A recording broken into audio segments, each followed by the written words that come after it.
Warahmatullahi wabarakatuh.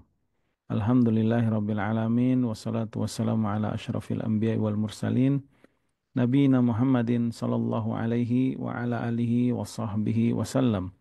Allahumma allimna ma yanfa'una wanfa'na bima 'allamtana wa zidna ilma.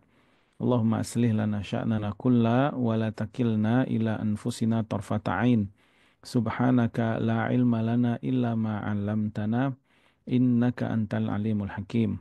Rabbi shrah li sadri wa yassir li amri wahlul 'uqdatam min lisani yafqahu qawli.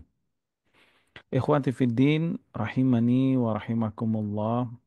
Semoga Allah Subhanahu wa taala senantiasa menambahkan taufik dan hidayahnya kepada kita semua, senantiasa memberkahi usia kita, waktu kita, harta dan juga ilmu kita, dan semoga Allah menerima amalan-amalan baik kita semuanya.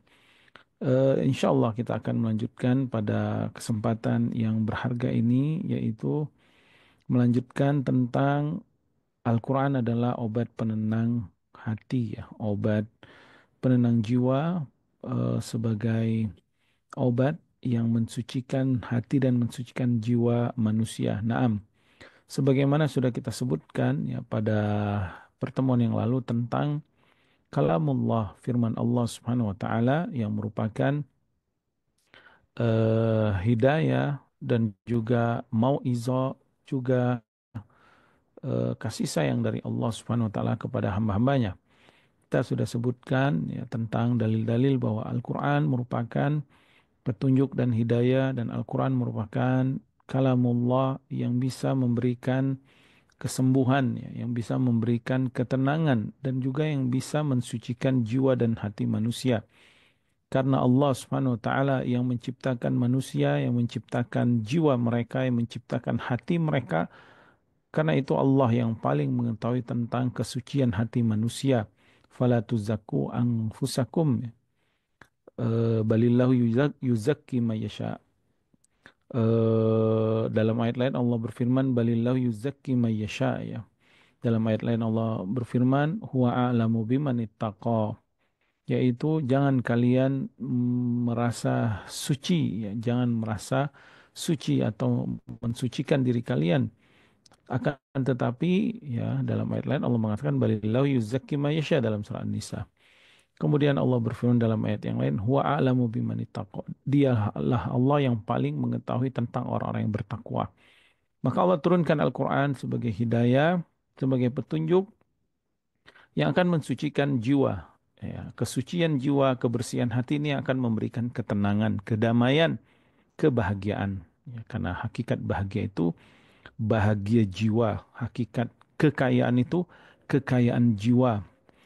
Allah Subhanahu wa taala berfirman, ya, kama arsalna fikum rasulam minkum yatslu alaikum ayatina wa yuzakkikum wa yuallimukumul kitaba wal hikmata wa yuallimukum ma lam takunu ta'lamun. Surah Al-Baqarah 151 yang sudah dibacakan kemarin. Sebagaimana Allah telah mengutus kepada kalian Rasulnya, ya, yang membacakan ayat-ayatnya kepada kalian. Rasulullah SAW membacakan Al-Quran. Dengan bacaan Al-Quran tersebut sampai kepada manusia, ya, sampai kepada umat Rasulullah SAW, pada para sahabat. Kemudian wa yuzakkikum, akhirnya mensucikan para sahabat, ya, suci, ya bersih dari kotoran-kotoran yang selama ini hinggap di dalam jiwa manusia.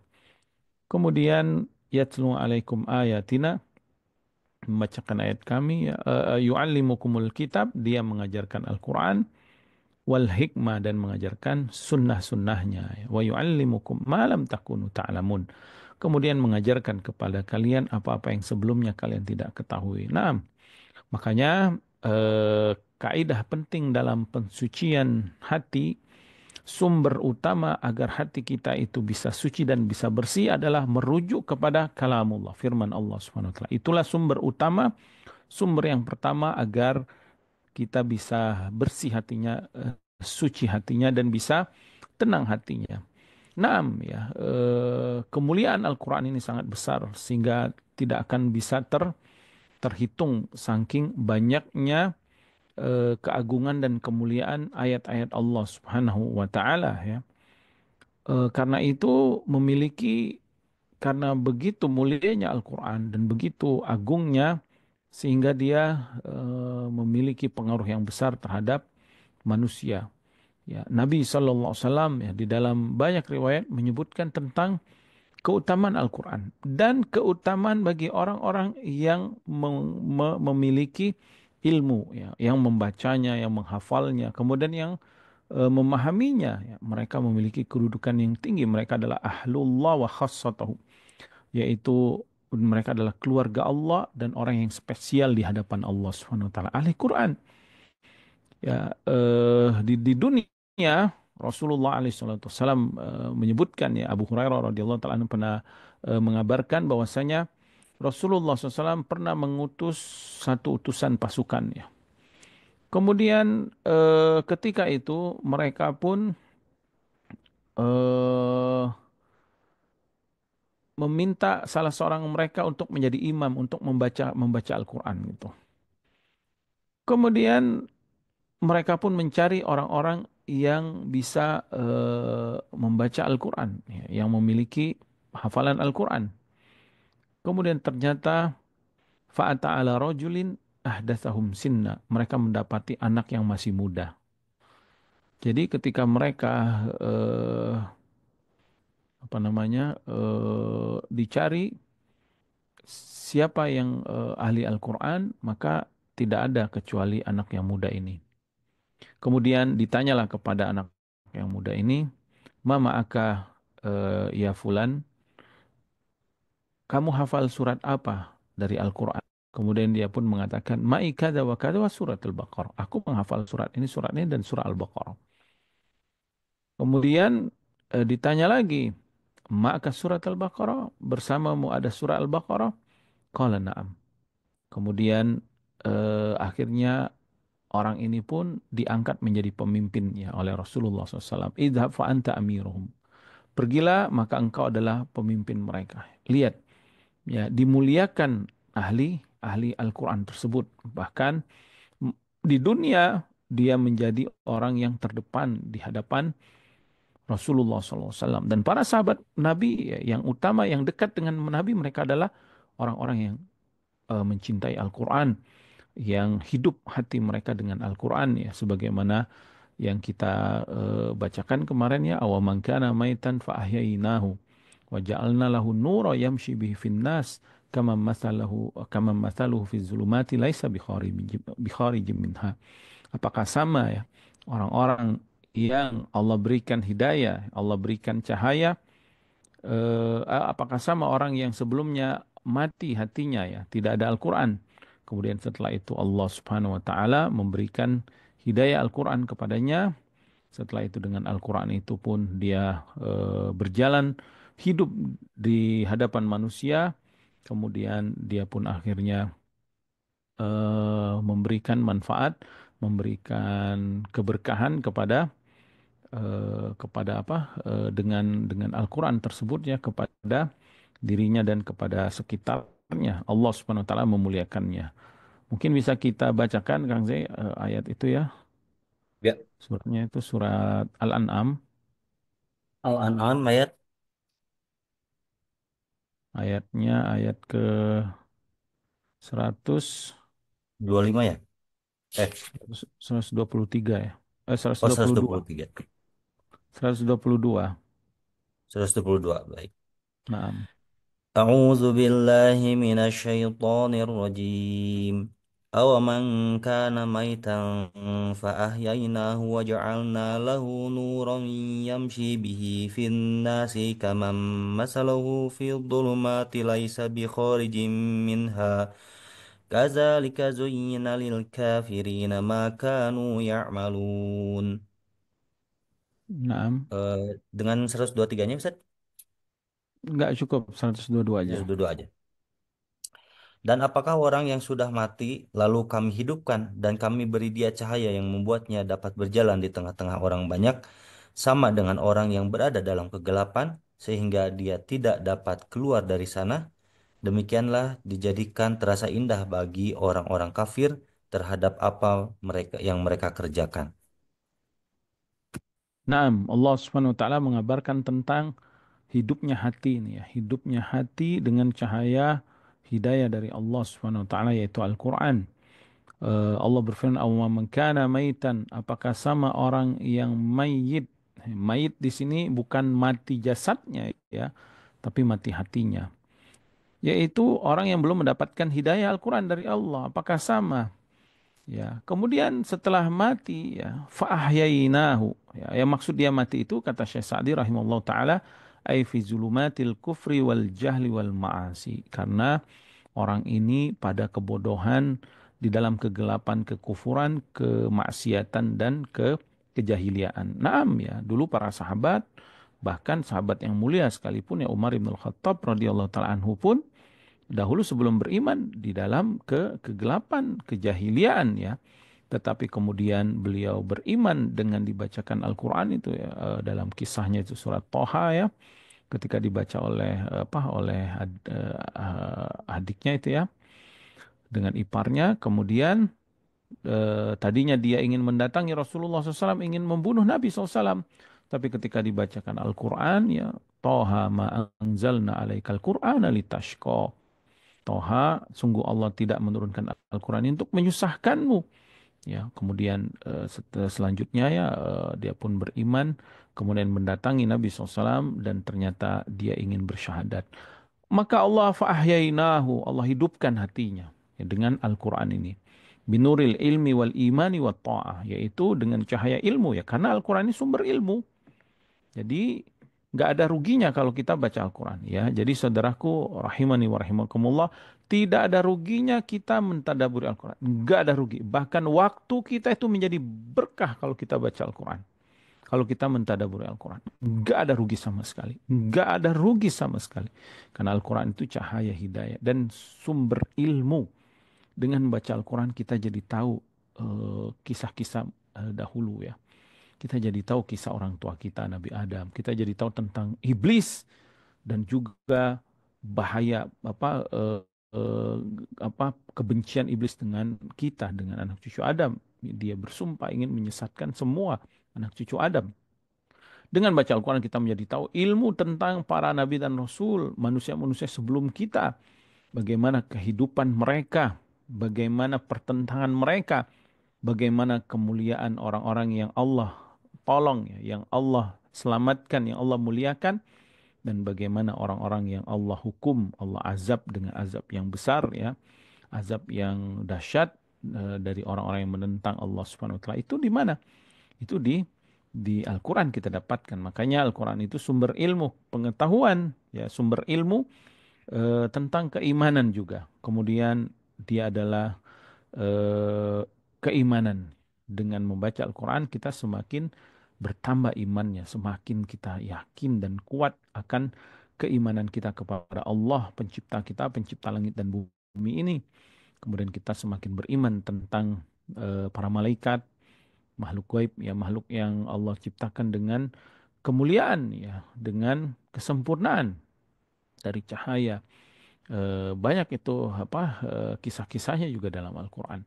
Kemudian keimanan kita kepada kitab-kitab yang telah Allah turunkan kepada Bani Israel ya, kepada Nabi Musa, kepada Nabi Isa alaihi wassalatu wassalam.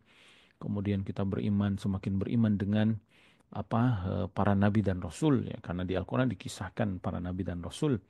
Rusulan qad qasasnahum 'alaika min qablu wa rusulan lam naqsushum 'alaika wa kallamallahu Musa taklima, dan rasul-rasul yang telah Allah ceritakan sebelumnya dan rasul-rasul yang Allah belum ceritakan kepadamu sebelumnya. Kemudian kita pun semakin beriman dengan hari kiamat, ya, adanya kematian, kemudian kejadian-kejadian setelah kematian itu kan tidak akan kita dapatkan di kitab manapun, di perkataan siapapun kecuali firman Allah Subhanahu wa taala yang dijelaskan, diperinci dan dijelaskan oleh Rasulullah SAW dalam sunnah-sunnahnya. Jadi kita menjadi tahu tentang hari akhir. Itu akan menambah iman kita. Ya, karena manusia itu sifatnya lupa. Makanya penting kita dekat dengan Al-Quran supaya kita sering ingat ya. Kita cepet banget lupa, suka lupa. Ya, coba aja nggak ngaji ya. Coba aja nggak ikut pengajian, nggak mendengarkan Al-Quran, nggak juga baca sendiri, nggak tadabur, sibuk dengan dunia, itu udah lupa, udah langsung bayangannya itu hidup ini hanya di dunia saja.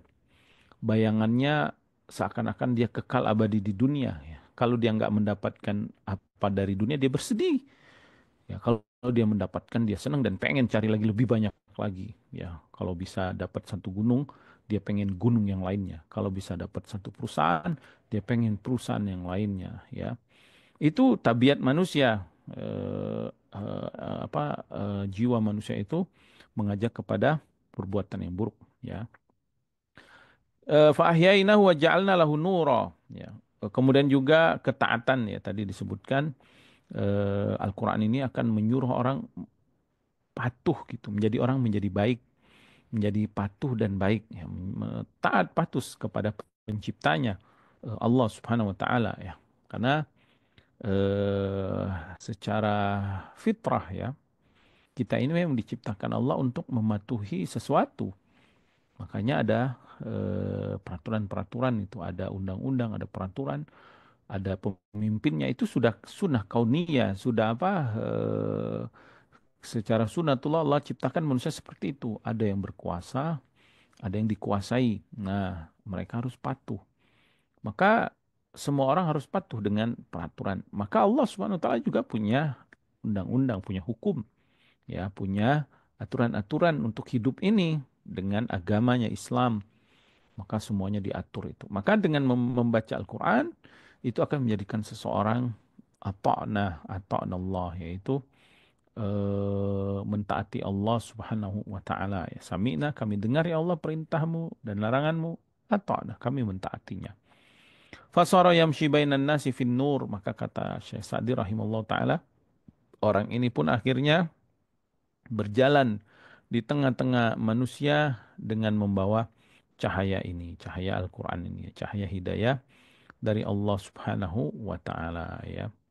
Maka dia pun akhirnya berjalan dengan hidayah, kemudian diperbaikilah hatinya, dan itu akan memberikan kesenangan hakiki, kenikmatan sejati, dan juga kebahagiaan yang sesungguhnya, yaitu ketika seseorang menjadikan Al-Quran sebagai petunjuk hidupnya, ya, sebagai hidayah dan juga sebagai apa? Sebagai eh, kasih sayang dan juga mauizah dari Allah Subhanahu wa taala untuk dirinya.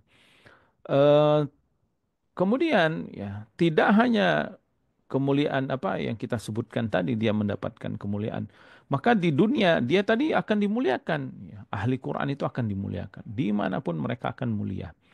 Kemudian di akhirat sebelum di akhirat di alam barzah apa di kuburan pun mereka dimuliakan. Ketika perang Uhud ya, ketika perang Uhud banyak para sahabat yang meninggal dunia kan. Maka kemudian mereka pun dikubur di satu penguburan gitu. Maka Nabi Sallallahu Alaihi Wasallam mendahulukan untuk masuk ke liang lahat itu adalah orang yang paling banyak hafalan Al-Qur'annya.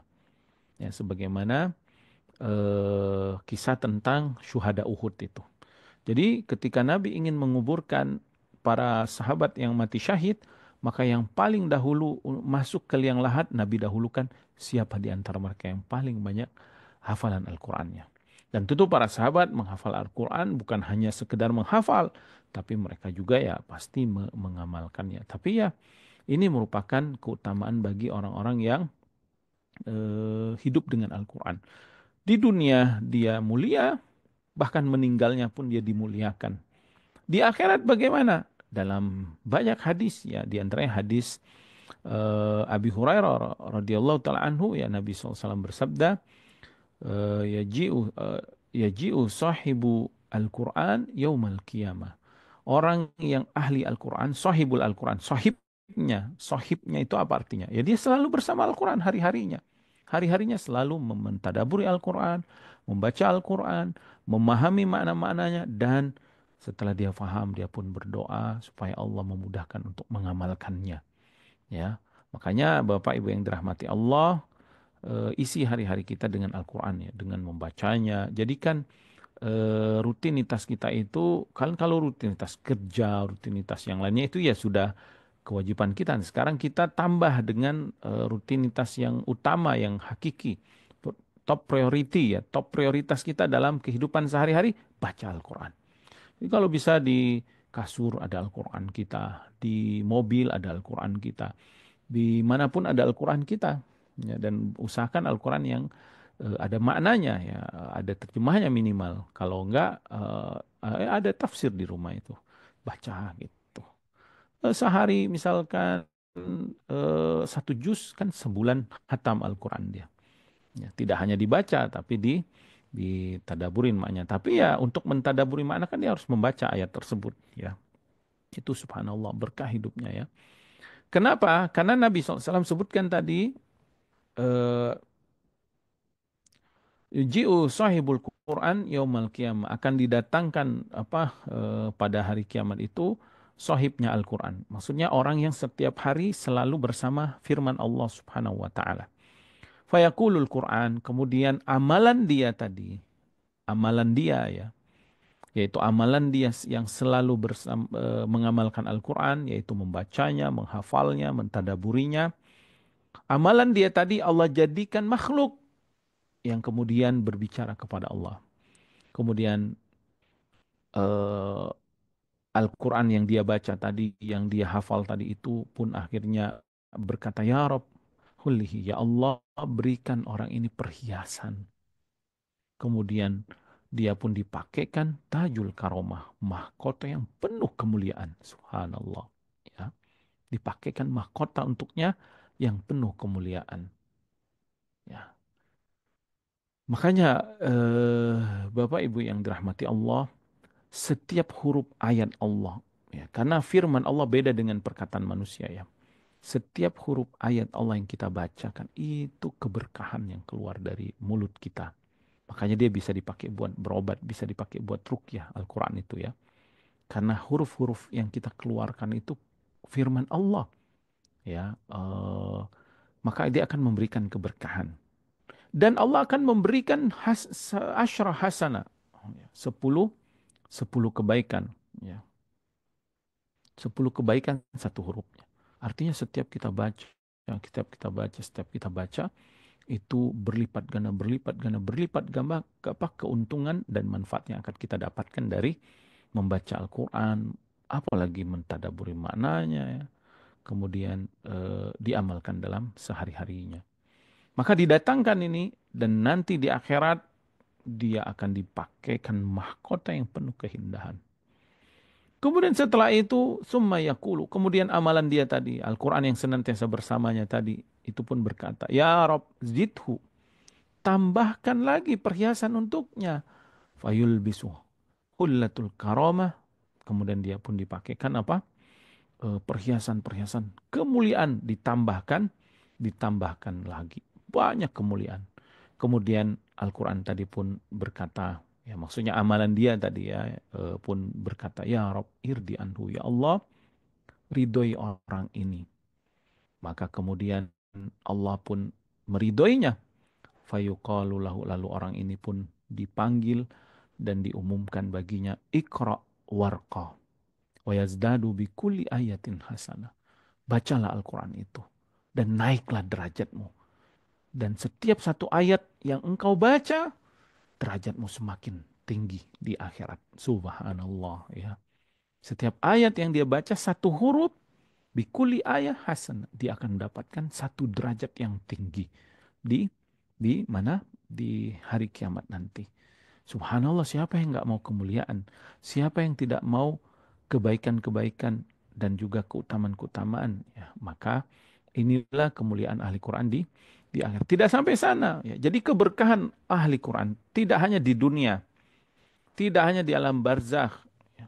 Tidak hanya di akhirat untuk dirinya, bahkan keberkahan itu juga untuk orang-orang selain dia. Siapa di antaranya adalah orang tuanya ya.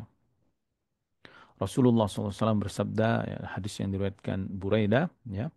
Nabi SAW bersabda, Man qara'al Qur'an wa ta'allamahu wa amila bihi. Siapa yang membaca Al-Qur'an, kemudian mempelajarinya dan mengamalkannya. Lihat ya. Jadi tilawah itu ada tiga. Tilawah qiraah, tilawah fahmi, wa tadabbur, wa tilawatu al-amal ya. Amalu bihi. Yaitu tilawah membaca, mentadaburi dan mengamalkan. Maka kata Nabi SAW, siapa yang membaca Al-Quran, mentadaburinya dan mengamalkannya. Ya, Nabi sebutkan tiga ini. Ya, sebagaimana surah Al-Baqarah 121 yang pernah kita baca ya, allazina atainahumul kitaba yatlunahu haqqa tilawatihi. Boleh dibacakan ayat itu Kang Zeh, coba surah Al-Baqarah ayat 121. Baik, insyaallah. أعوذ بالله من الشيطان الرجيم ولا تنكحوا المشركات حتى يؤمن والأمانة مؤمنة خير من مشركة ولو أعجبتكم ولا تن ولا 121 ya. تنكحوا ya 121 eh 121 ya bukan 221 afan. bukan. 121 Kang. Bentar, satu dua satu. Baik, afan. A'udzu Nah, billahi minasyaitonir rajim. Alladzina atainahumul kitaba yatlunahu haqqa tilawatih. Ulaika yu'minuna bih. Wa may yakfur bihi fa ulaika humul khasirun. Orang-orang yang telah kami beri kitab, mereka membacanya sebagaimana mestinya. Mereka itulah yang beriman kepadanya. Dan siapa yang ingkar kepadanya, mereka itulah orang-orang yang rugi. Naam, Allah berfirman ya, allazina atainahumul kitab. Lihat ayatnya di sini, allazina atainahumul kitab. Orang-orang yang telah Allah berikan Alkitab, yaitu ahli kitab ya. Yatslunahu, mereka membacanya, tilawah tadi. Haqqa tilawatihi, sebenar-benar bacaan. Ya, kita sudah sebutkan tadi pada pertemuan yang kemarin ya, Syekh Abdul Razak hafizahullah taala menyebutkan bahwa para ulama menafsirkan maksud sebenar-benar bacaan itu apa? Bukan hanya sekedar tartil atau makharijul hurufnya benar, sifatul hurufnya benar sesuai dengan kaidah-kaidah baca Al-Quran. Bukan. Ya, naam itu juga dituntut ya. Tapi yang paling utama adalah tilawah qiraah, tilawah tadabbur, wa tilawah amal. Ya, ada berapa? Tilawah qiraah, tilawah tadabbur, tilawah amal supaya mendapatkan keberkahan Al-Quran. Naam, dengan kita membaca dapat keberkahan. Tapi kalau hanya sekedar membaca, tapi nggak diamalin, ini jangan-jangan Quran akan menjadi hujjatun lahu, menjadi apa apa istilahnya itu senjata makan tuan tuh bumerang untuknya. Justru nanti hujah di hadapan Allah, dia dihukum, diazab, nauzubillah min dzalik ya, karena tidak mau memahami bacaan Al-Quran tersebut ya, tidak mau mengamalkannya, hanya sekedar membaca tapi nggak mengamalkan. Haqqa tilawatihi yaitu eh, tilawah, qiraah tilawah, tadabbur dan tilawah amal. Maka Allah berfirman, ulaika yu'minu nabi. Ini baru orang-orang yang beriman, sebenar-benar beriman dengan Al-Quran. Ya. Wa may yakfur bihi faulaika humul khasir. Siapa yang ingkar ya kufur kepada Al-Quran maka dia orang yang akan merugi ya. Kita kembalikan kepada hadis tadi ya, Nabi SAW menyebutkan man qara'a al-Quran wa ta'allamahu wa amila bihi. Siapa yang membaca Al-Quran, mempelajarinya dan mengamalkannya, ulbisa yaumal kiamat tajam minan nur, nanti dipakaikan untuknya pada hari kiamat mahkota dari cahaya. Subhanallah ya, betapa mulianya, betapa indahnya, betapa bahagianya gitu. Bagaimana tidak dikasihkan mahkota. Kita aja di dunia ini, oh kalau ngelihat anak-anak kita tuh ya misalkan dia di sekolahannya atau di mana dikasihkan mahkota, apa dikasihkan penghargaan, orang tua bangga, orang tua seneng dia juara satu ini. Kita seneng banget ya, anak kita juara ini. Hadir semua orang-orang, kemudian dia lihat anaknya dikasihkan mahkota. Dan ini subhanallah janji Allah di akhirat nanti. Ahli Quran ini orang akan diberikan mahkota dari cahaya yang tidak akan pernah terbayangkan betapa indah, betapa sempurna, betapa kilauannya, betapa mewahnya, betapa mulianya ya orang-orang yang diberikan mahkota dari cahaya ini. Dauhum mislu dawi syamsi. Subhanallah. Cahayanya diibaratkan seperti cahaya matahari. Wah, subhanallah, kita tahu matahari betapa besarnya, betapa kilauan cahaya matahari itu membuat kita silau kan, sehingga kita pun nggak sanggup memandangnya, tapi manfaatnya banyak banget kan. Bayangkan ya, Nabi SAW menyebutkan cahayanya diibaratkan seperti cahaya matahari. Wa yuksi walidahu hullatain. Kemudian orang tuanya pun akhirnya dipakaikan pakaian dua perhiasan yang indah. Jadi keberkahannya bukan buat hanya anak ini, tapi orang tuanya juga mendapatkan keberkahan dari Al-Quran tersebut. Yang tidak pernah mereka pakai di dunia. Ya, makanya kalau mau jadi anak yang berbakti, ya bapak ibu-ibu nih, pengen sayang banget sama ayah dan ibunya. Semangat dari sekarang baca Al-Quran, pahami, tadaburi, dan amalkan. Dan ini semua Allah berikan masyiah, Allah berikan kemampuan untuk kita, Allah berikan kehendak, keinginan, kita bisa melakukannya. Allah berikan kesempatan yang sama semuanya. Kita dikasih 24 jam yang sama, 30 hari yang sama, 1 tahun yang sama. Enggak ada beda. Mau tinggalnya di Arab, mau tinggalnya di Eropa, mau tinggalnya di Amerika, mau tinggalnya di Asia, mau tinggalnya di negeri kita di Indonesia. Semua sama Allah berikan kesempatan kita untuk bisa baca Al-Quran, bisa mentadaburi Al-Quran, bisa mengamalkannya. Yuk kita berlomba-lomba. Ya, apalagi Ramadan sebentar lagi, bulan mulia, bulan yang diturunkan kalamullah. Syahrul Ramadan unzila fihil Quran, hudal linnasi wa bayyinatin minal huda wal furqan. Ya, syahrul Ramadan yaitu bulan Ramadan allazi unzila fihi Al-Quran, yang diturunkan di dalamnya di bulan itu adalah Al-Quran. Bentar lagi ya, sudah setengah Sya'ban ini udah melewati setengah awal ya, tinggal mungkin sekitar 14 hari atau kurang ya akan masuk bulan Ramadan. Ya, ya dari sekarang kita persiapannya.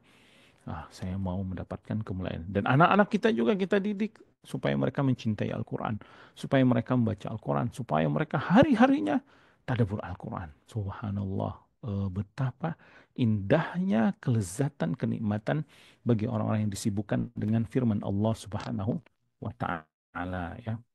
Kemudian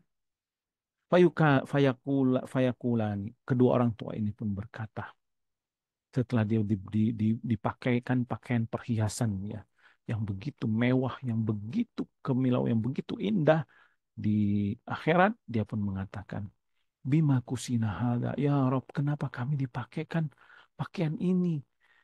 Mereka nggak tahu, padahal ya, maksudnya mereka bingung, amalan saya biasa aja, saya nggak ada amalan yang tinggi, tapi kenapa saya dipakaikan ini? Maka dikatakan kepada kedua orang tua ini, bi'ahdi waladikum al-Quran. Karena kedua anakmu telah mengamalkan Al-Quran. Telah membaca Al-Quran, mentadaburnya dan mengamalkannya. Ya.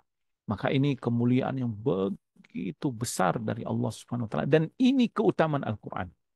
Di Al-Quran itu dari satu sisi dia sifat Allah, kalamullah yang sudah kita sebutkan kemarin, tidak ada bandingannya. Allah tidak serupa dengan makhluknya.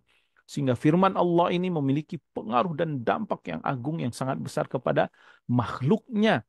Gunung saja kalau mendengar kalamullah itu akan hancur, ya, takut sama Allah. Para malaikat pingsan, apalagi manusia.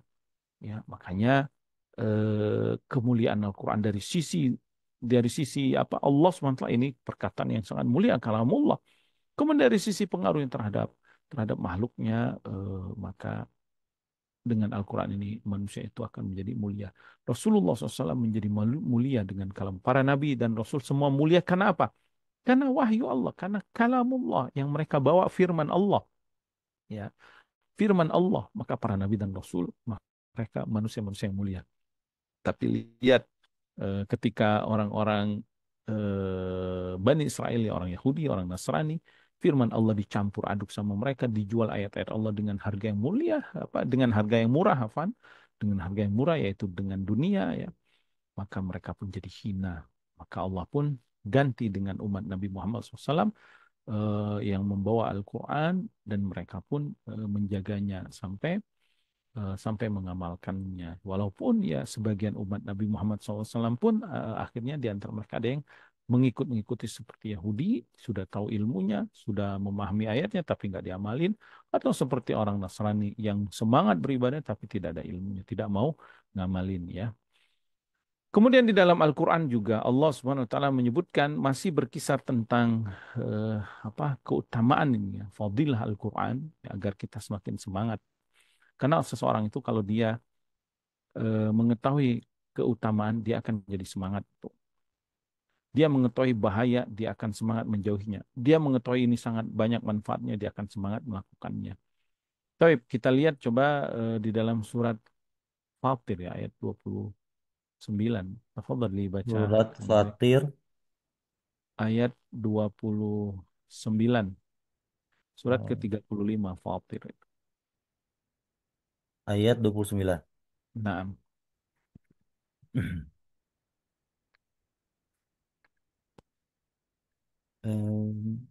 Ayat 30.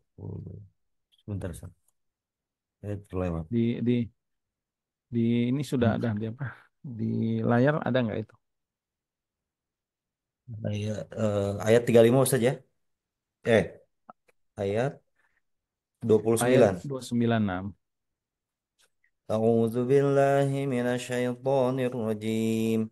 إن الذين يتلون كتاب الله وأقاموا الصلاة وأنفقوا مما رزقناهم سرا وعلانية يرجون تجارة لن تبور. Sesungguhnya orang-orang yang selalu membaca kitab Allah yaitu Al-Quran dan melaksanakan sholat dan menginfakkan sebagian rezeki yang kami anugerahkan kepadanya dengan diam-diam dan terang-terangan, mereka itu mengharapkan perdagangan yang tidak akan rugi. Satu ayat lagi ayat 30-nya. Auzubillahi liwaffiyahum ujurahum wa yazidahum min fadlih innahu ghafurun syakur, agar Allah menyempurnakan pahalanya kepada mereka dan menambah karunia-Nya. Sungguh Allah Maha Pengampun, Maha Mensyukuri. Barakallahu fikum. Allah berfirman, "Innal ladzina yatsluna kitab Allah." Orang-orang yang senantiasa tilawah kitab Allah ya. Dan tilawah di sini kata Syekh Sa'di rahimahullah taala dalam tafsirnya ay yattabi'unahu fi awamirihi, yaitu maksud tilawah itu dia baca kemudian dia ikuti perintahnya. Ya, kemudian fayam tasilunaha. Kemudian setelah dia dengar perintah Allah, oh Allah suruh saya untuk sholat, dia pun mendirikan sholat. Allah suruh saya untuk bertauhid, dia pun mengamalkan tauhid, ikhlas dalam ibadahnya. Allah perintahkan saya ikhlas, Allah perintahkan saya untuk infak, dia pun berinfak. Allah perintahkan saya untuk puasa, dia berpuasa. Allah perintahkan saya berzikir, dia pun berzikir. Allah perintahkan saya berdoa hanya kepada Allah, dia pun berdoa kepada Allah Subhanahu wa taala. Allah perintahkan berbakti kepada orang tua, dia berbakti. Kemudian wa fi nawahihi fayatrukunahu, dan dia pun ketika mendengar larangan Allah, dia tinggalkan. Allah melarang saya berbuat syirik, dia tinggalkan kesyirikan tersebut. Allah melarang dia ghibah, dia tinggalkan perbuatan. Allah melarang dia berzina, dia tinggalkan perbuatan. Allah melarang dia riba, dia tinggalkan. Allah melarang dia untuk tidak berbuat zalim, tidak memakan harta orang dengan cara batil, dia tinggalkan itu. Wa fi akhbarihi, dan ketika dia tilawah Al-Quran, dia baca, kemudian dia mendapatkan berita-berita dalam Al-Quran, ya seperti eh, kejadian masa lalu, ya kisah-kisah para nabi dan rasul masa lalu, atau kejadian masa depan seperti hari kiamat, atau berita-berita yang Allah kabarkan, fayusaddiqunaha wa ya'taqidunah. Dia pun membenarkan, benar ya Allah ini berita darimu, ini yang akan terjadi, dan dia pun meyakininya sebagai akidah dia. Wala yuqaddimunahu alaihi wala yuqaddimuna alaihi ma khalafahu minal aqwal, dan dia tidak berani mendahulukan perkataan lain mendahulukan perkataan lain dari Al-Quran. Nggak berani dia. Ya. Berarti dia lancang kepada Allah, kepada banyak orang sekarang itu yang lancang kepada Allah SWT ya. Sombong, angkuh, berbicara tentang Allah dengan akalnya. Seolah-olah dia orang yang paling mengetahui tentang Allah Subhanahu wa taala. Akhirnya dia pun tersesat orang itu dan menyesatkan orang lain. Tapi orang yang tilawah tadi, dia tunduk patuh, dia mengagungkan kalamullah, kemudian dia pun mendahulukan firman Allah di atas semua perkataan. Kemudian dia mengikuti tentu perkataan Rasulullah SAW. Dan juga para ulama yang memahami Al-Quran dan Sunnah dengan cara yang benar ya, para ulama salaf kita. Kemudian wa yatluna aidan alfadahu bidirasati wa ma'anihi bitatabbu'iha wa istikhrajiha. Yang termaksud dengan tilawah juga artinya dia mempelajari lafaz-lafaznya. Makanya Bapak, Ibu yang dirahmati Allah, jangan malu kita belajar tahsin Al-Quran ya, belajar Iqra misalkan, belajar pokoknya memperbaiki bacaan Al-Quran. Itu kan berarti kita memperbaiki cara mengucapkan huruf-huruf Al-Quran. Karena Allah perintahkan warattilil Qur'ana tartila, bacalah Al-Quran itu dengan tartil, sesuai dengan i'rabnya, sesuai dengan tajwidnya, sesuai dengan hukum-hukum yang disebutkan oleh para ulama tentang cara bacanya sebagaimana yang dibaca oleh Rasulullah SAW dan para sahabatnya. Ya, jadi kita mempelajari itu bukan hanya untuk memperbagus bacaan, bukan hanya untuk apa memperindah bacaan, berbangga-bangga dengan apa suara yang bagus, enggak, tapi untuk mendapatkan keutamaan, kemuliaan membaca Al-Quran di sisi Allah, karena ini kalamullah, ya, yang satu hurufnya mendapatkan keberkahan, kebaikan firman Allah. Juga mempelajari tentang bahasanya, bahasa Arab. Jadi kita belajar bahasa Arab, tujuan utamanya untuk memahami firman Allah. Sebagaimana kita sebutkan kemarin kan, bahwa Allah berkomunikasi dengan hambanya dengan Al-Quran, dengan inna anzalnahu Qur'anan Arabiyan la'allakum ta'qilun, kata Allah, kami turunkan Al-Quran ini dengan berbahasa Arab agar kalian memahaminya. Berarti kita juga berusaha ya, walaupun misalkan kita sulit untuk mempelajari bahasa Arab, tapi sedikit-sedikit kita pelajari, minimal bahasa Arab yang kita pelajari ini itu untuk memahami bacaan sholat kita, sehingga saat sholat itu benar-benar terasa gitu di hati kita lezatnya membaca firman Allah, dan terasa kita sedang berkomunikasi dengan Rob kita, Tuhan kita, pencipta kita, Allah Subhanahu wa taala. Maka ketika kita berdiri sholat, saat kita ruku, saat kita sujud itu, subhanallah, pikiran kita, hati kita itu penuh dengan keagungan-keagungan Allah, penuh dengan mengagungkan Allah gitu. Coba kita bayangkan, walillahil masalul a'la, Allah tidak sama dengan makhluknya ya. Bagaimana seorang jenderal tunduk terhadap kaisar. Wow, karena dia tahu nih kaisar kan, wow, dia tunduk gitu kan, tunduk kepada kaisar. Apa kata kaisarnya, dia ikutin. Sekarang bagaimana seorang di bawah jenderal itu apa, Kang? Di bawah jenderal Eh, itu ada Letjen, Maijen, iya, Brigjen, Kolonel gitu. pokoknya begitu begitulah ya, hierarki, Iya, pokoknya di setiap setiap angkatan-angkatan bersenjata itu mereka punya hierarki, itu punya tingkat, dan mereka itu sangat ya. menghormati, mengagungkan eh, hierarki itu ya. Ya, ya kita juga tahu lah di kerajaan juga seperti itu kan. Ada kaisarnya, ada pemimpinnya, ada rajanya. Wow, mereka itu agung sampai mereka itu benar-benar tunduk gitu, kepala mereka tunduk di hadapan raja tersebut. Sekarang bagaimana kalau itu prajurit yang paling terbawah, apa tuh prajurit terbawah itu apa? Ininya Kang. Ya, Kopral prajurit ya, lah ya. Ya, prajurit. Nah. apa kopral lah apa, Kang. Ya pokoknya prajurit. Bagaimana kalau dia di hadapan kaisar itu? Gimana tunduknya dia? Waduh, itu kan sikap hormatnya, sikap ininya ya. Itu gimana perasaan mereka itu menghormati, mengagungkan orang yang lebih berkuasa gitu ya. Sekarang bagaimana kalau kita, Allah tidak sama dengan makhluknya. Kalau seorang hamba mengenal keagungan Robnya, Allah Subhanahu wa taala, bagaimana tunduk dan rukunya. Makanya nggak heran Nabi kita Muhammad SAW itu sujudnya lama, rukunya lama ya. Saat para sahabat pernah melihat sholat tahajud Nabi, qiyamul lail Nabi, sampai panjangnya itu subhanallah. Sampai kaki Nabi bengkak ya kata Aisyah radhiyallahu taala anha, sampai kaki Nabi bengkak. Mengapa Nabi bisa seperti itu? Padahal Nabi orang yang telah diampuni Allah, di apa di apa dimuliakan, tapi lihat ibadahnya. Saat itu bukan bukan hanya sekedar rasa taat ya, menunaikan kewajiban tidak, tapi situ sudah derajatnya rasa syukur kepada Allah Subhanahu wa taala, bersyukur atas kenikmatan yang agung yang besar yang Allah berikan. Nah, sampai seperti itu ya, seseorang hamba itu apabila dia tilawah Al-Qur'an, dia akan merasakan itu. Makanya tadi penting kita mempelajari bahasa Arab misalkan. Tujuannya bukan untuk gaya-gayaan, bisa jadi bahasa Arab atau untuk menjadi ustadz, enggak.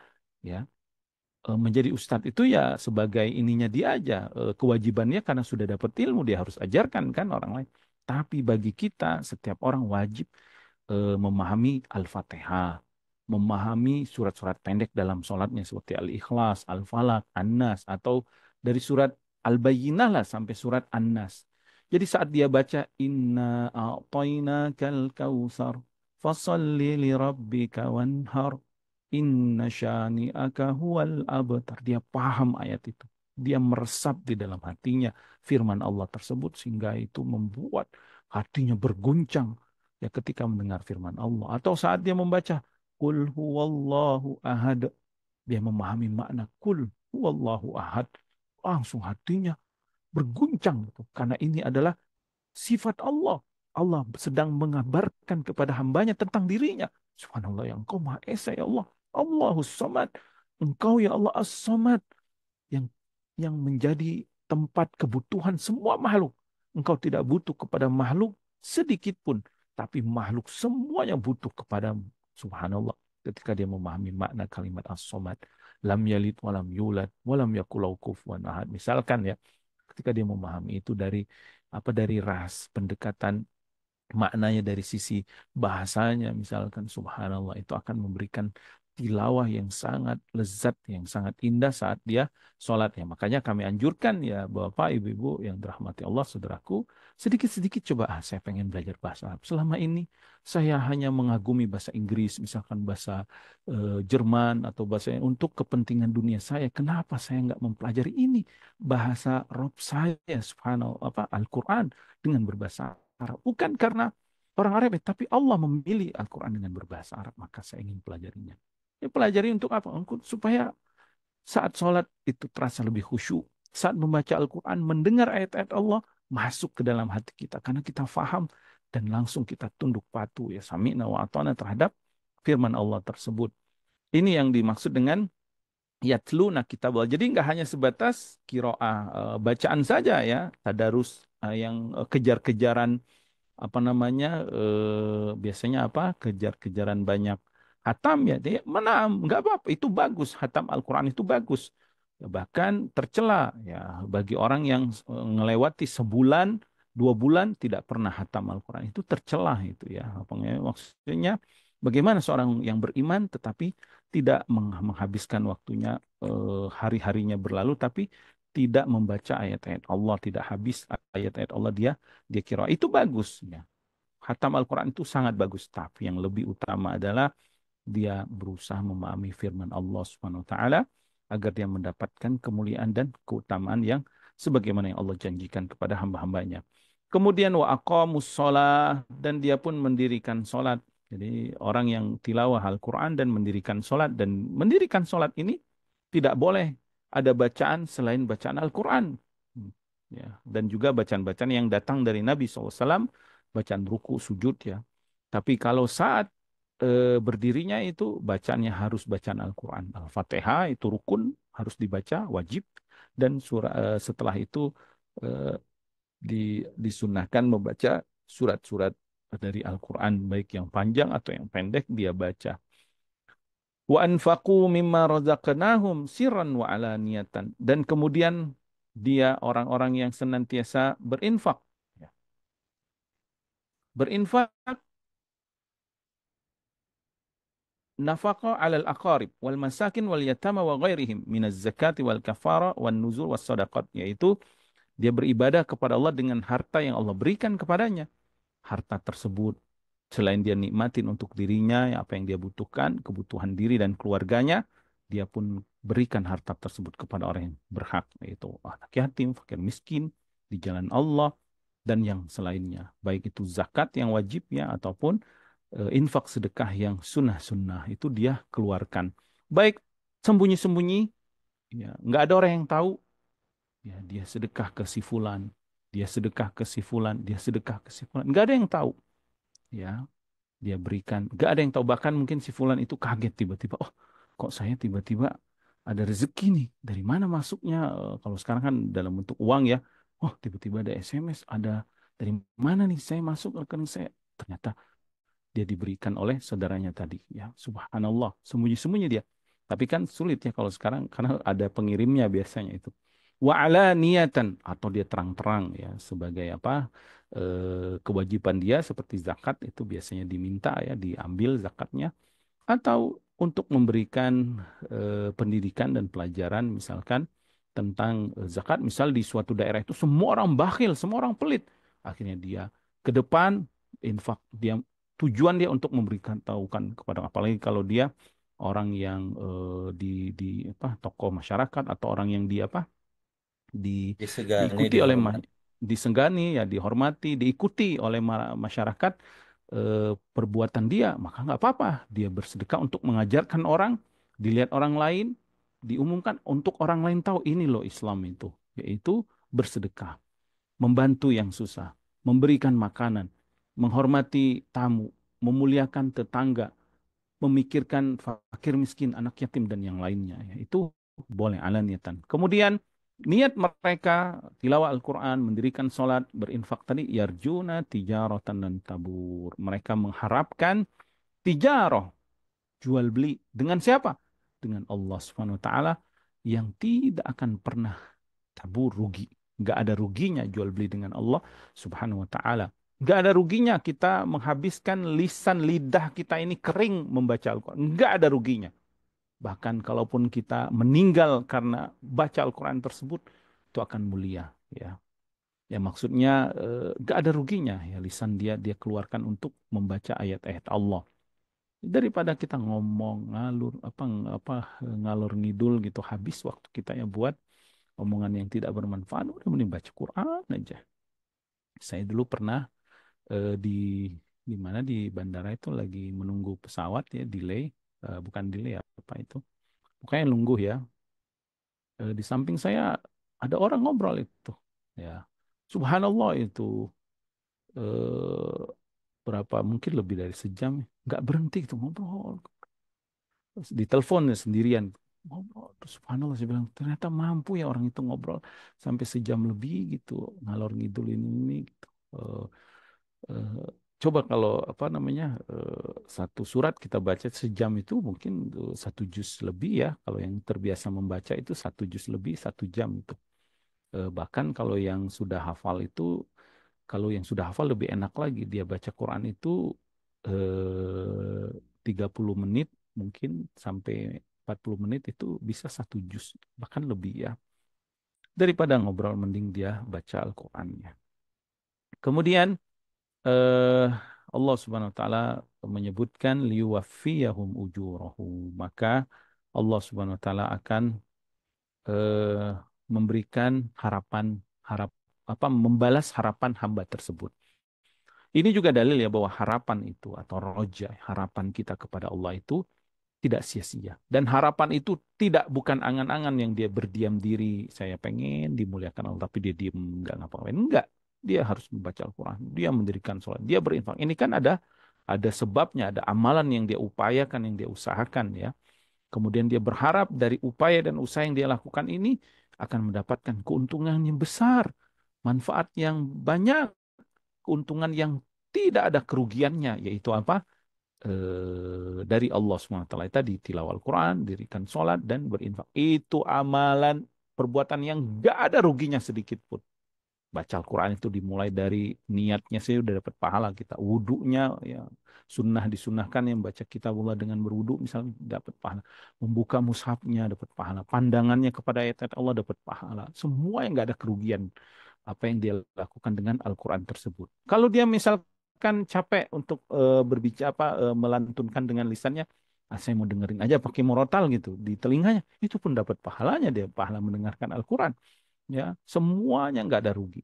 Begitu juga sholatnya, niatnya dapat pahala, berwudunya dapat pahala, langkah kakinya ya kalau laki-laki ke masjid, oh itu dapat pahala, masuk masjidnya dapat pahala, menunggu waktu sholatnya dapat pahala, mendengar azannya dapat pahala.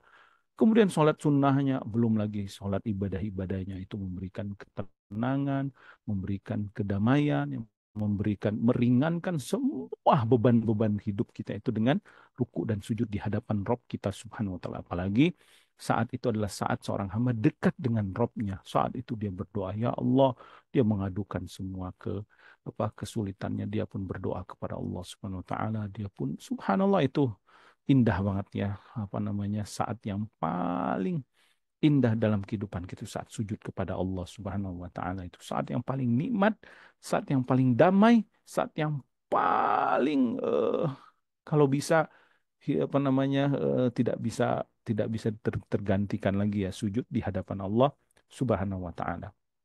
Maka Allah Subhanahu wa taala menjanjikan atas harapan mereka itu melipat gandakannya liwafiyahum Allah sempurnakan ujurahum balasan untuk mereka ya jadi sempurna balasan dari sisi Allah tapi Allah uji memang Allah uji ya enggak langsung breng dikasih istana yang besar di dunia misalnya breng dikasih mobil yang mewah breng gitu dikasih kenikmatan enggak dunia ini memang penjaranya kita sijinul mukmin kita itu memang dibatasi kenikmatan kita itu sebenarnya banyak banget dari Allah SWT bagian kita itu banyak banget kasih sayang dari Allah itu besar banget karunia kemewahan keindahan kenikmatan kelezatan itu nggak akan terbayangkan yang Allah berikan kepada orang yang beriman tapi sabar sampai dia meninggal dunia istiqomah dengan keimanan dan amal solehnya sabar ya bapak-bapak ibu yang dirahmati Allah sabar Allah sudah janji Allah akan sempurnakan pahala kita udah sabar aja kita maksudnya sabar apa udah istiqomah aja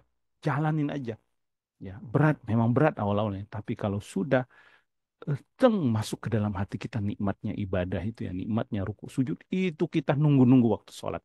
Saya pengen sholat lagi, saya pengen ruku lagi, saya pengen sujud lagi. Saya pengen sedekah lagi karena tahu nikmatnya bersedekah. Saya pengen baca Al-Quran lagi karena saya, subhanallah, betapa kehidupan ini menjadi damai, yang menjadi indah saat berhubungan dengan kalamullah. Tapi ujiannya berat, dia pun sabar. Ya ini bagian dari sunatullah, bagian dari ujian kehidupan karena kita akan mendapatkan balasan yang besar dari sisi Allah Subhanahu wa taala. Wa yaziduhu min fadli. Tidak hanya kesempurnaan, tapi Allah akan menambahkan pahala tersebut berlipat-lipat ganda karunia dari sisinya. Innahu ghafurun. Allah mengabarkan karena dia Rob kita Subhanahu wa taala Maha Pengampun. Allah mengampuni kesalahan-kesalahan kita dan ibadah kita yang kurang. Naam, kita rasa syukur kita ini banyak banget kurangnya. Bahkan ibadah kita ini banyak banget kurangnya. Semaksimal-maksimal mungkin kita beribadah pasti ada kurangnya. Ya nggak Kang Z? Sekhusyuk-khusyuknya sholat pasti ada beberapa detik pikiran kita melayang kemana-mana. Iya nggak? Pasti itu. Iya. Ya. Berapa detik pikiran kita melayang ke hal yang lain dari mikirin sholat. Mengagungkan Allah saat sholat Kang D. Misal sholat kita berapa menit? eh 10 menit lah. Itu berapa kalau kita presentasikan berapa menit kekhusyuannya, berapa menit pikiran kita melayang kemana-mana. Coba ya itu kekurangan kita, tapi Allah menjanjikan Ghafur, Dia Maha Pengampun. Makanya setelah sholat kita disunahkan untuk istighfar ya astagfirullah, astagfirullah, astagfirullah. Itu mohon ampun atas kekurangan kesempurnaan kita apa kekurangan kita dalam menyempurnakan ibadah. Apalagi dosa-dosa kita yang lain lebih banyak lagi, maka Allah mengampuni dosa-dosa kita. Ya. Maka bertobatlah. Syakur, Allah Maha bersyukur. Artinya tidak ada satu amalan kecuali Allah akan balas. Tidak ada satu amalan walaupun kecil, kecuali dia akan melihat amalan itu nanti dan Allah akan melipat gandakan balasan tersebut. Fa innallaha la yudhi'u ajral mu'minin. Innallaha la yudhi'u ajral muhsinin. Karena Allah nggak akan menyia-nyiakan pahala orang yang berbuat baik dan Allah tidak akan menyia-nyiakan pahala orang yang berbuat orang yang beriman tersebut. Ya. Ini di antara keutamaan ayat-ayat Allah Al-Quran ya. Sebenarnya masih banyak keutamaannya dan juga ayat-ayat Allah yang menunjukkan akan bagaimana Al-Quran menjadikan seseorang itu tenang hatinya dan bisa mensucikan jiwanya ya eh, di antaranya dengan memperbanyak tadabbur ya, tadabbur Al-Quran. Tadi kami anjurkan dari sekarang coba kita memanage waktu kita, apalagi nanti Ramadan ya, memanage waktu kita, sisakan umur kita ini ya, usia kita ini, hari-hari kita harus ada baca Al-Quran. Itu yang pertama. Jadi harus di-manage dulu ya. Insya Allah kita semua paham lah cara memanage waktu ya. Kita kan pekerjaan kita kita manage itu kapan harus dikerjakan ini tugas ini. Nah sekarang kita manage sisakan. Kalau bisa jangan sisakan. Ini waktu yang utama ya. Kita berikan. Aku persembahkan ya Allah waktuku ini untuk beribadah kepadamu dengan baca Al-Quran. Misalkan sebelum subuh 1/2 jam kita baca Al-Quran. Kemudian pagi-pagi itu ya waktu yang produktif itu coba sisakan ya 1 jam atau 2 jam produktif untuk membaca Al-Quran dan mentadaburi maknanya. Ya, kemudian eh, berikan juga waktu sebelum atau setelah sholat kita untuk membaca Al-Quran. Kalau kita belum pandai membacanya, kita sisihkan waktu kita untuk mempelajari Al-Quran, ya, untuk mempelajari tahsinnya, tajwidnya. Kita cari guru-guru yang bisa mengajarkan ya untuk membaca Al-Quran tersebut supaya makin bagus bacaan. Kemudian setelah itu di kendaraan kita itu kita dengarkan murotal Al-Quran ya. Kemudian eh, upayakan untuk membaca Al-Quran di Qiyamul Lail ya. Qiyamul Lail itu kalau bisa kita baca Al-Quran minimal 100 ayat itu kalau bisa agar mendapatkan keberkahan malam tahajud tersebut. Dan upayakan atur waktu kita untuk menambah hafalan Quran kita. Misalkan kita selama ini hafalannya sedikit, saya mau nambahin. Juz amma belum selesai, misalkan saya mau nambahin. Atau ada ayat-ayat dulu, ayat surat-surat yang belum saya hafal, saya akan menghafalnya sekarang. Ya. Dari sekarang, karena tugas menghafal Al-Quran ini bukan tugas ustadz, bukan tugas santri-santri di pesantren atau tolib-tolib di Jamiah Islamiyah misalkan di kuliah, enggak. Ini adalah tugas orang yang beriman kepada Allah Subhanahu wa taala karena dia mencintai Allah Subhanahu wa taala, maka dia pasti mencintai kalamnya.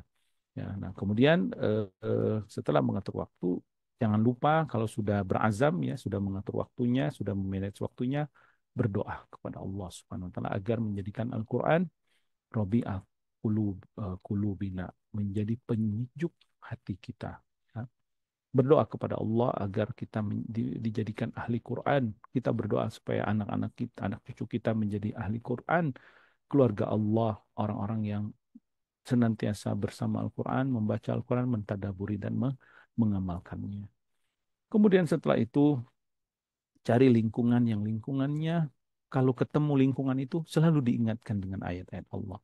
Kalau ngobrol ya termasuk teman atau orang yang orang ini kalau saya ngobrol pasti obrolannya eh, tentang akhirat, tentang agama, tentang apa namanya ayat-ayat Allah, tentang Al-Quran. Cari lingkungan yang seperti ini agar kita tertarik, ya, maksudnya ditarik pada kalau bahasa sekarang itu circle yang baik, yang penuh keberkahan seperti ini ya. Tidak lupa mengikhlaskan niat kita dan semangat sampai akhir kehidupan kita itu tetap kita berupaya semangat sampai kita wafat dalam keadaan muslim ya, dalam keadaan beriman dan dalam keadaan husnul khotimah. Nafa'anallahu bima 'allamana wa an yazidana ilman wa taufiqa wa an yuslih lana sya'nana kulla wa la yakilana ila anfusina tarfata'in. Subhanakallahumma bihamdika asyhadu an la ilaha illa anta astaghfiruka wa atubu ilaik. Wassallallahu ala nabiyyina Muhammadin wa ala alihi wasallam. Wa akhiru da'wana anil hamdulillahi rabbil alamin. Jazakumullah khair ya Kang Z. Mungkin kita cukupkan ya Ya, sekarang. Saya pamit Kang Z dan semuanya ya. jazakumullah khair. Assalamualaikum warahmatullahi wabarakatuh. Wa jazakumullah khairan barakallahu fikum Ustaz untuk kajian malam hari ini. Terima kasih Ustazuna Faisal Mistafidullah Ta'ala yang telah menjelaskan, memaparkan bekal-bekal kepada kita semua tentang Al-Quran yang akan menjadi penyejuk hati kita semua. Dan berhubung Ustazuna Faisal Mistafidullah Ta'ala ada kegiatan yang lain, salah satunya adalah menjelang sholat Isya waktu setempat. Oleh karenanya untuk kajian malam hari ini tidak dibuka forum tanya jawab. Sebelum ditutup, kami ingin sampaikan untuk kajian hari esok bersama Ustazuna Ali Hasan Bawazir Hafizahullah Ta'ala yang